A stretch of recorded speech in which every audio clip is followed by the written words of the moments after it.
कोई बीमार होता है या कुछ होता है तो फिर ऐसा कुछ ले जाना पड़ता है। किसी को कंधे में लेके जाना पड़ता है, किसी को ऐसे घुघुती में लेके चलना पड़ता है। अभी अंधेरा हो गया है तो कितनी दिक्कत हो रही है वो हमें ही पता है। जब मैं सामने लाता हूँ तो खुद मुझ पर और मेरे परिवार पर ही संकट आ जाता है। तो खतरनाक चीज़ें सामने आ जाती है और हम कुछ भी नहीं कर पाते हैं। सत्ता में बैठे आदमियों थोड़ा इस चीज़ पे ज़रूर ध्यान दें। अरे वोट मांगने आएंगे ना अब की बार। हाँ 10 लेमान है उसकी कपाल में सीधे। नमस्कार दोस्तों, आप सभी का स्वागत है एक और नई वीडियो में। और अक्सर जैसे मैं ब्लॉग की शुरुआत करता हूँ, आज वैसे शुरुआत नहीं कर रहा हूँ, क्योंकि मैं अक्सर आपको जो व्लॉग में दिखाता हूँ वो अपने पहाड़ की एक सुखद ज़िंदगी दिखाता हूँ, पहाड़ की खूबसूरती आपको दिखाता हूँ। और उस चीज़ को देख के ना आपको लगता होगा कि पहाड़ियों की ज़िंदगी कितनी खूबसूरत है, वो प्रकृति के बीच में जीवन यापन करते हैं, ज़िंदगी जीते हैं। लेकिन मैं आज दूसरे पहलू पर बात करने वाला हूँ, पहाड़ के दुख पे, कि पहाड़ में क्या क्या दुख है और कैसे खतरनाक चीज़ें सामने आ जाती है और हम कुछ भी नहीं कर पाते हैं। तो वो चीज़ें आपको आगे वीडियो में देखने को मिलेगी। और आगे जो वीडियो है वो मैंने आज रिकॉर्ड नहीं की है, बल्कि कुछ दिन पहले मैंने वो वीडियो रिकॉर्ड की थी, लेकिन मैं उसको अपलोड नहीं कर पाया, क्योंकि आगे वीडियो में आपको चाची देखने को मिलेगी। और चाची ने उस दिन वो वीडियो अपलोड करने के लिए मना कर दिया था कि चाची के जो रिश्तेदार होंगे, जानने वाले होंगे, वो परेशान ना हो, इसीलिए इस वीडियो को मैं आज अपलोड करने वाला हूं। और उसको अपलोड करने से पहले मैं थोड़ा ये बता देता हूं ना, जो पहाड़ में बोलते हैं कि विकास हो रहा है, हम ये कर रहे हैं, हम वो कर रहे हैं, सभी सरकारें आती है और यही बोलती है, लेकिन जो ये विकास के नाम पे विनाश कर रहे हैं ना, वो असली विकास नहीं है। जैसे कि बोल रहे हैं हम डैम बना रहे हैं, लेकिन उन डैमों का फ़ायदा हमको कुछ हो रहा है, बल्कि हमारा जो पहाड़ है वो धीरे धीरे खिसक रहा है और यहाँ पर विनाश धीरे धीरे बढ़ता जा रहा है। और पहाड़ मतलब टूट रहे हैं, बिखर रहे हैं, पहाड़ चिल्ला रहे हैं, लेकिन उसको सुनने वाला कोई नहीं है।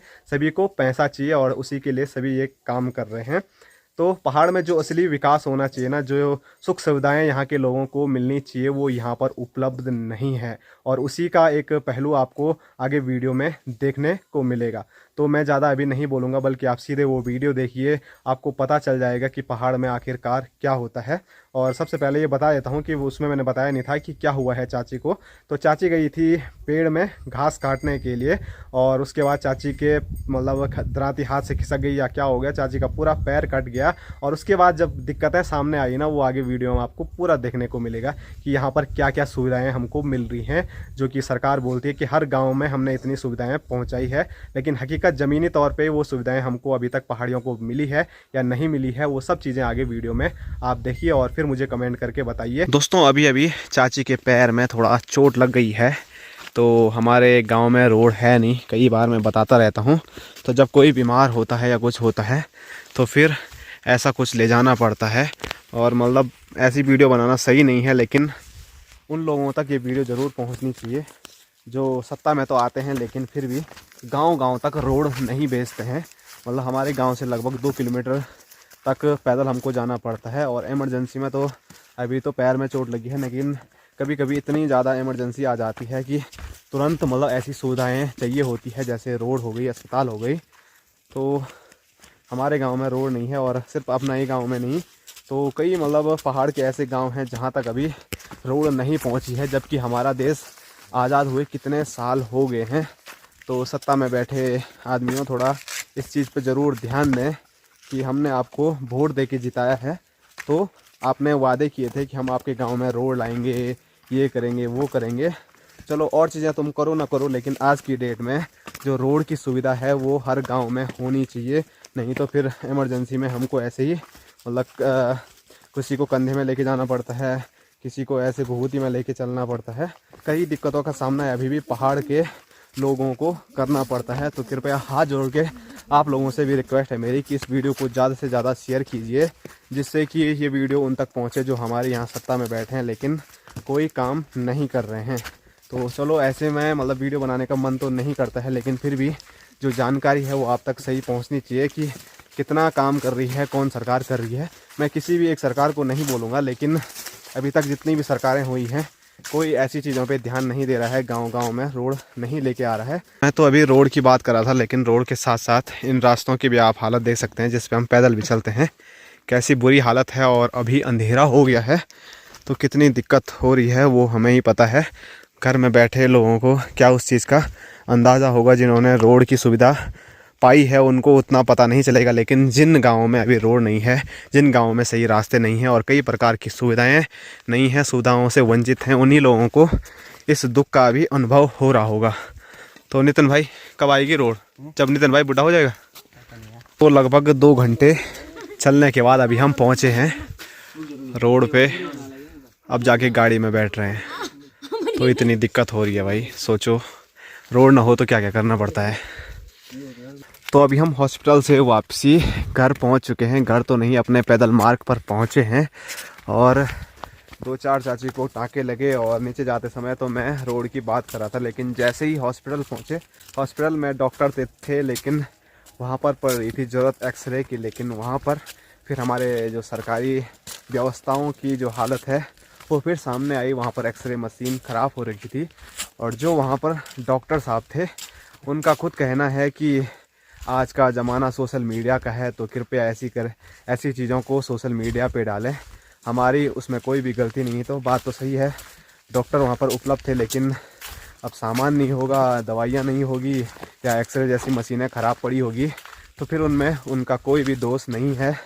तो इसको तो मतलब सरकार को ही सोचना पड़ेगा, और जो स्वास्थ्य सुविधाएं उपलब्ध कराती हैं जो भी इस फील्ड में हैं, तो वो इन चीज़ों पे ज़्यादा ध्यान देंगे तो अच्छा होगा। और इसी में मैं एक ये भी बोलूँगा है, और चाची को उजाला करो बोलवे नहीं तो नंग चल। तो हॉस्पिटल की मैं बात कर रहा हूँ, तो हमारे क्षेत्र मणगू गांव, हमारी ग्राम सभा में काफ़ी बड़ा एक हॉस्पिटल भी बना है, लेकिन ऐसे हॉस्पिटलों का क्या करें जो किसी काम का ना हो। क्योंकि जब वो बना था तो उसमें बनाने में काफ़ी बड़ा उन्होंने हॉस्पिटल बनाया, मतलब अलग अलग वार्ड भी बनाए, लेकिन फिर वही हाल है कि वहाँ पर कोई भी सुविधा उपलब्ध नहीं है। अगर वहाँ पर सुविधा उपलब्ध होती तो फिर हमको इतना दूर, मतलब लगभग 17 किलोमीटर गाड़ी का रास्ता है, वो तय करना नहीं होता, तो फटाफट यहीं पे काम हो जाता। लेकिन वही है, वहाँ पर काफ़ी पैसा सिर्फ बनाने में, उसको ढांचे को बनाने में लगा दिया, लेकिन जब सेवा की बारी आई तो फिर हालत वहाँ के कुछ ऐसे ही हैं। वैसे मैं अगस्तुमनी हॉस्पिटल में वीडियो बना सकता था, जबकि डॉक्टर साहब भी खुद बोल रहे थे सोशल मीडिया पे ऐसी चीज़ों को डालो, लेकिन हॉस्पिटल में ना थोड़ा शोर शराबा करना, वीडियो बनाना, वो भी इमरजेंसी वार्ड में, तो ये चीज़ें मुझे सही नहीं लगी, इसीलिए मैंने वहाँ पर वीडियो नहीं बनाई। और जब जब मैं ऐसी चीज़ें सामने रखता हूँ तो मेरे ऊपर काफ़ी दिक्कतें आ जाती हैं, मेरे परिवार के ऊपर काफ़ी दिक्कतें आ जाती हैं, इसीलिए ऐसे टॉपिक पे मैं ज़्यादा वीडियो भी नहीं बनाता हूँ। लेकिन हम सोशल मीडिया पे काम कर रहे हैं, तो जिम्मेदारी हमारी है कि हम ऐसी चीज़ों को आगे लाएं। और जब मैं सामने लाता हूँ तो खुद मुझ पर और मेरे परिवार पर ही संकट आ जाता है, और वो संकट जब मैं आपके बीच रखता हूँ तो कुछ ऐसी मानसिकता के लोग होते हैं जो कि हमें ही फिर निशाना बनाते हैं। जैसे हाल में ही जब मैंने, मतलब हमारे क्षेत्र में जब कोई काम ख़राब हो रहा था, मैंने उसके बारे में बोला, तो फिर हमारे घर लेटर आ गए, और वो लेटर जब मैंने आप लोगों के सामने रखा तो कोई ऐसी मानसिकता के लोग हैं कि मुझे बोल रहे हैं तू फर्जी है, लोगों को बेवकूफ़ बना रहा है, भोले वाले पहाड़ियों को ख़राब कर रहा है, हमारी छवि को ख़राब कर रहा है, तो सब ऐसे ही कर रहा है। तो थोड़ा बेकार लगता है, लेकिन मैं अब सोचता हूँ कि ऐसी चीज़ों पे ज़्यादा ध्यान ना दिया जाए। क्यों नितिन भाई? बोलने वाले बोलते रहते हैं, ऐसी चीज़ों पे अगर मैं हर टाइम ध्यान देता रहा तो मैं फिर अपने फ्यूचर के लिए खुद समस्याएं खड़ी करूँगा, मैं ज़िंदगी में कुछ भी नहीं कर पाऊँगा। और मतलब कुल मिला के अगर मैं ये वीडियो बनाने का मोटिव जो मेरा था, ऐसा नहीं है कि मेरा भी व्लॉग बनाने का मन था या मैं व्लॉग बनाऊँ, व्लॉग में दिन भर बनाता रहता हूँ, लेकिन जब से चाची का पैर कटा है व्लॉग बनाने का बिल्कुल भी मन नहीं था। लेकिन फिर मैंने सोचा हमारे क्षेत्र की जो समस्या है वो अगर मैं ही सामने ना रखूं, जो मैं सोशल मीडिया में इतना काम कर रहा हूं, तो फिर क्षेत्र के लिए क्या फ़ायदा कि उनके क्षेत्र में कोई सोशल मीडिया पे काम कर रहा है। तो जितना भी हो सका मैंने आपको बताया कि कितना अभी यहाँ पर हम बुरी हालत में हैं, ऐसी हालत से हम अपना जीवन यापन कर रहे हैं जिसमें कि सुविधाओं का लगातार अभाव है। और मैं पलायन पे बात करता रहता हूँ कि पहाड़ से पलायन हो रहा है, लेकिन क्यों हो रहा है उसके पीछे आप देख सकते हैं सुविधाओं की इतनी ज़्यादा कमी, न सड़क, न स्वास्थ्य सेवा और शिक्षा सेवाओं में भी कई मतलब ऐसी चीज़ें सामने आती है जिससे कि लगता है शिक्षा सेवाओं में भी काफ़ी सुधार करने की अभी ज़रूरत है। तो लास्ट में घुमा फिरा कर मैं एक ही बात बोलूँगा, जो हमारी सरकार है, जो हमारे सत्ता में बैठे लोग हैं, जो बड़े बड़े पदों पर अधिकारी लोग हैं और जो हमारे क्षेत्र के हमने खुद उनको चुना है, तो वो कृपया करके ऐसी चीज़ों पे ध्यान दें जिससे कि पहाड़ में पलायन ना हो और ऐसे कठिनाइयों का सामना पहाड़ के लोगों को आगे से ना करना पड़े। और एक अच्छी बात आज ये रही कि मैं, मेरे भाई साहब और दो हमारे छोटे भाई नितिन भाई और अंकी भाई गांव में थे। नहीं तो रोज़गार की उत्तराखंड में इतनी ज़्यादा कमी है कि उत्तराखंड के युवा गांव में टिकते ही नहीं है। जैसे ही 12 पास किया उसके बाद निकल जाते हैं नौकरियों पर। तो उन क्षेत्रों में अगर रोड ना हो तो फिर कैसे बुजुर्ग लोग किसी भी मरीज़ को अस्पताल तक पहुंचाएंगे। तो ऐसी चीज़ों पे ध्यान दीजिए कृपया करके, जिनका भी मैं अभी आगे बात कर रहा था जिन लोगों को, तो आप लोगों को ही ध्यान देना है। हम तो अपनी क्या बोल सकते हैं, जो अपनी बात है वो आपके सामने रख सकते हैं। तो चलो, अब थोड़ा मूड ख़राब भी हो रहा है कि ऐसी समस्याएं हैं और चाची का पैर कट गया है, तो आगे वीडियो शूट करने का बिल्कुल भी मूड नहीं है। तो जितनी भी कमियां थी वो मैंने आपके सामने रखी।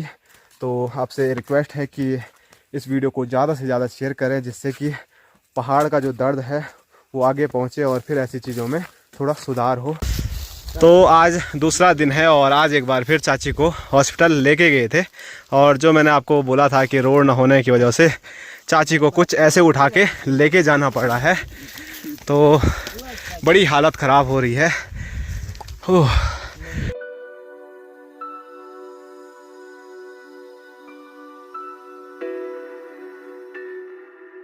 तो अपने भाई साहब थोड़ा थक गए हैं, तो अब यहाँ से थोड़ा मैं चाची को उठा के लेके जाऊँगा।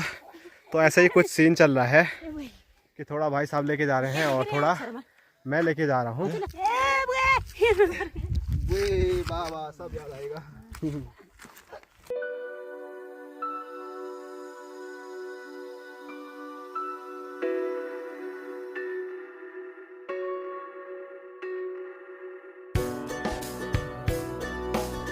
ए चाची, जरा सरकार के लिए बोलो, रोड कहाँ है बोल। रोड उठते कूड़ू। सही बात,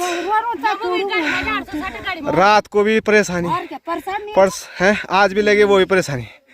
और वोट मांगने आएंगे ना अब की बार। हाँ, दतलेमान है उसकी कपाल में सीधे। इतने साल से बोल रहे हैं आ रहे हैं आ रहे हैं। हाँ, कहाँ है वो रोड? सर्वे सर्वे भी बोल रहे हैं, वो पैसे आ रखे हैं बस, खाली पैसा बस और कुछ नहीं है। तो ऐसा जो चाची का गुस्सा है ना, वो पूरे गांव वालों का गुस्सा है, लेकिन हंसी भी आ जाती है ऐसी चीज़ें सुन के। पर हंसी वाली ये बात नहीं है, बल्कि काफ़ी दिक्कत वाली बात है। पूरी वीडियोज़ में मैं शुरू से लेकर अभी तक बोल रहा हूँ।